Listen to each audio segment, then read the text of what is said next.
অবশেষে সকলের সামনেই নিজের ভালোবাসা প্রকাশ্যে আনলো আদিত্য। হ্যাঁ বন্ধুরা, এমনটাই দেখতে পাবো আমরা অনুরাগের ছোঁয়া ধারাবাহিকের আগামী পর্বগুলোতে। নিজের দাদার সাথে পরমার বিয়ে হচ্ছে, এটা কোনোভাবেই নিজের চোখে দেখতে পাচ্ছে না আদিত্য, কোনোভাবেই এটা মানতে পারছে না। সে এখন কি করবে কিছুই বুঝে উঠতে পারে না।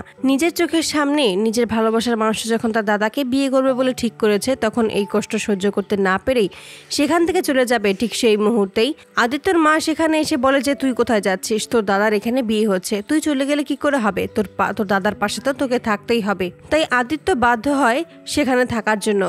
বিয়ের অনুষ্ঠানে নিজের চোখে দেখতে থাকে পরমা ও অব্রের বিয়ের প্রতিটা নিয়ম পালন করা হয়। সিঁদুরদানের সময় হলেই ঠিক আগ মুহূর্তে আদিত্য চিৎকার করে বলে ওঠে, এই বিয়ে থামাও।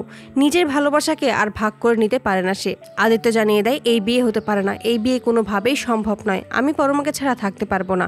সকলের সামনেই তখন পরমা যে তার ভালোবাসা সেটা প্রকাশ্যে আনে। তো বন্ধুরা, তোমরা এটাই তো চাও জন্য এভাবেই শেষ মুহূর্তেই যেন নিজের দাদার সাথে পরমার বিয়ে আটকে দেয় আদিত্য, এবং তার ভালোবাসা যে পরমা সেটা যেন সকলকে জানিয়ে দেয়। কমেন্টে জানাও। আর নিয়মিত আপডেট পেতে আমাদের চ্যানেলটি এক্ষুনি সাবস্ক্রাইব করে পাশে থাকো। ধন্যবাদ।